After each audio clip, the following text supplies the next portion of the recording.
How to find someone on Facebook by picture. Hello everyone, welcome to this channel. I'm Emily and I'm here to help you out today. So without any delay, let's get started. Now for this process, what you need to do is just go to your Google Lens application, and here you'll be able to see different options. So just tap on the photo that you want to know the person on Facebook. After making a focus on the person's face, you'll be given the list and the possibilities of the person.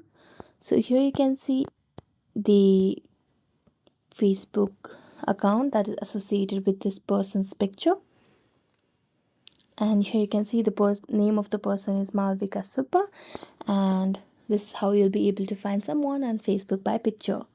So thank you so much for watching this video. If you enjoyed it, don't forget to like, subscribe and hit the bell notification for more updates. That's it for today, and see you next time.